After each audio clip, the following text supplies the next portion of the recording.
गुरुर्ब्रह्मा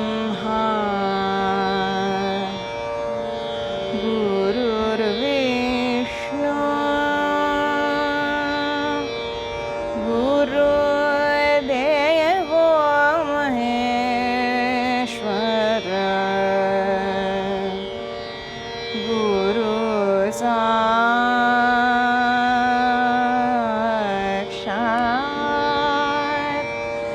परब्रह्म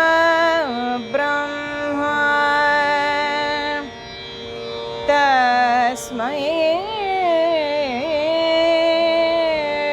श्री गुरवे नमः.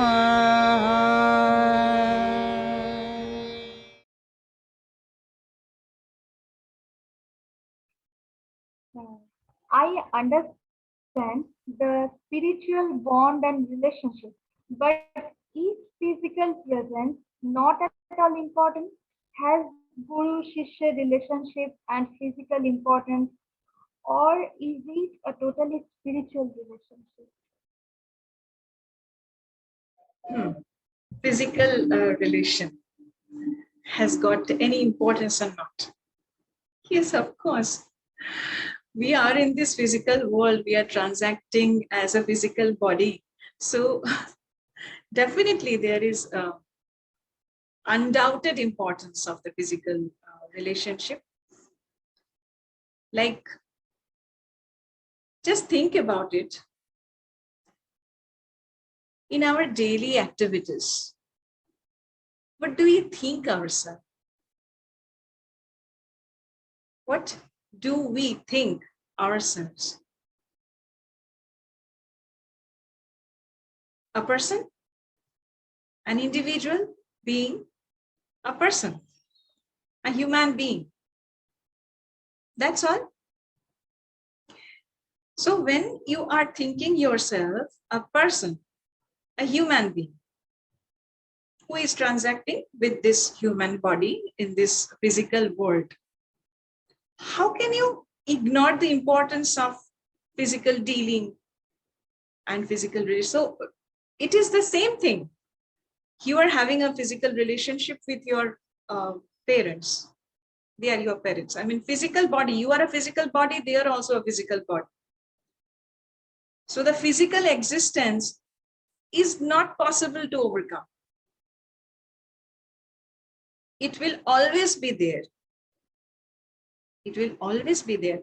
But we have to learn to think beyond that physical existence. We must not be completely restricted to the physical existence or the gross existence. It is the gross level, you know. It is made of matters only. So it is very gross. And if we are extremely satisfied with our gross existence, then it is fine. Not a problem at all. But you will be very happy with the normal relationships that we can perceive. We can, in this physical world, we will be very happy. But to understand that spiritual relationship, you have to learn to think beyond this physical existence. Ramakrishna দেব বলেছিলেন না, দেহবোধ যতক্ষণ থাকে ততক্ষণ এই জিনিস বোঝার নয়. So that means until and unless you are having the feeling of this individuality, you think yourself a person. It is not possible. Beyond this personal being, there is an impersonal being, impersonal existence. Try to find out that. There are so many ways to explain this in Vedanta also. You know, the 3 stages: waking, dreaming, and deep sleep, then Turiya, according to Mandukya Upanishad. And then the Panchakosha Vichara and all these things. We cannot elaborate and discuss all these things in such a short session. So that is different issue, but we have to learn to think beyond our personal existence, this limited existence. Then only we will be able to understand the essence of spiritual relationship. Okay, because it is about, I said in the talk also, that you will be able to, when that click will happen from within, that yes, he or she is my guru, my destination, to lead me to the highest goal. So from that point, you will never see that person as a person.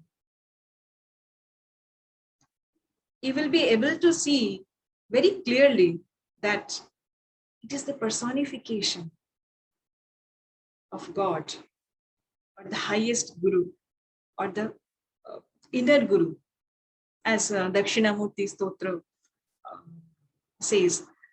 You know, Dakshinamurti Stotram is a very beautiful stotram written by Adi Shankaracharya. It is a very big one. It is divided in two parts. The first 7 verses are dhyana shloka, and then the 10 stotra. So I believe the third shloka, dhyana shloka, is like it is saying like this.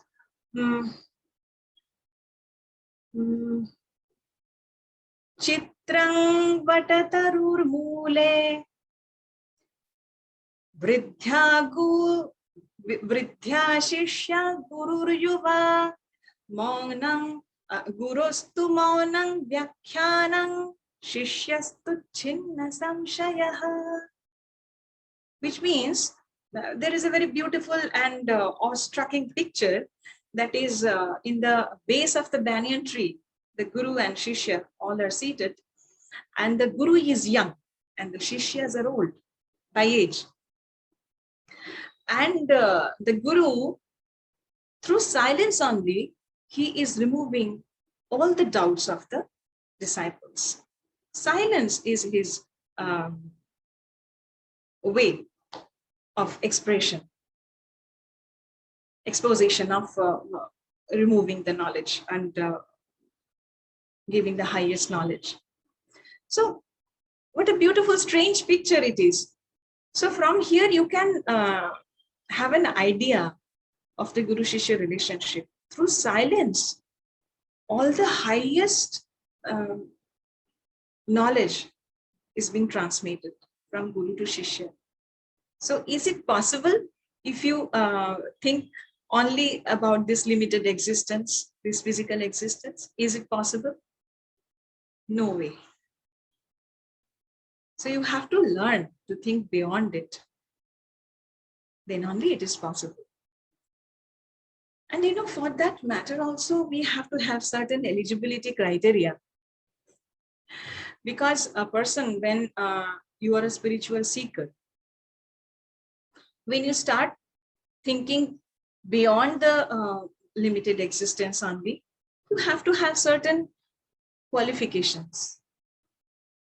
In Vedanta also, it is prescribed. In Sankhya, in Yoga, Patanjali Yoga Sutra, there are in every philosophy, it is mentioned.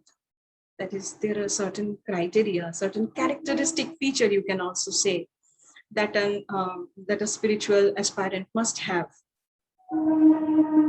Like in Vedanta, we call it sadhana chatushtaya. Sadhana chatushtaya. It is called as fourfold qualifications that is needed for a for a spiritual aspirant. So what is that? Sadhana chatushtaya mean the first is viveka. Viveka means the power of discrimination. Power of discrimination. What is truth and what is untruth? You can make it the distinction. So then vairagya, dispassion from this physical world. So in a way, when you have to overcome this idea of the limited existence of this physical world, you have to have certain kind of dispassion from the physical. First, you have to develop that. If you are always indulging yourself to achieve the physical things, the material things, it is no way possible. So you have to develop certain amount of dispassion for this physical world. And then is it is called Shama Damadi Shat Sampatti. So what is that? Shama, Dama, Titiksha, Uparati, Samadhana, and Shraddha. These are the things. So it is like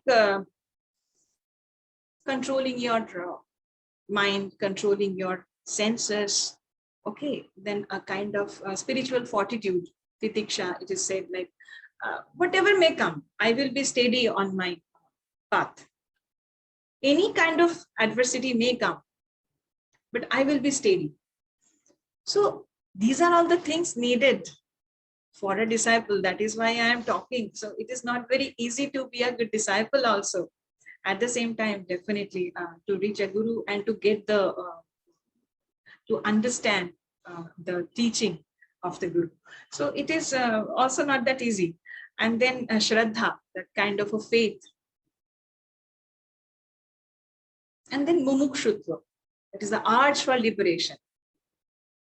So all these things, it is according to Vedantic philosophy I am talking. There are certain different aspects from Sankhya point of view, from a Yoga Sutra point of view. So that I'm not discussing all these things elaborately because it will be too much then. So the thing is this, so we must have certain eligibility criteria. The purity of mind, okay, at least some sattva gun, we can say, some sattva guna.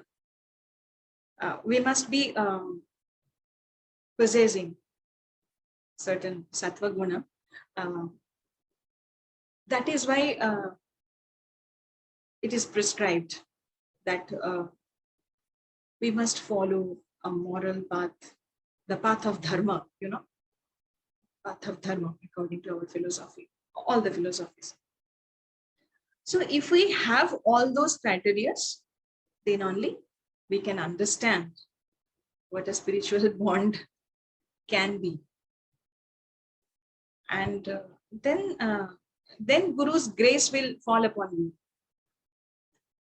It will be revealed instantly through your Guru. The highest knowledge will come to you, will be transmitted. So this is the thing. I hope it is understandable.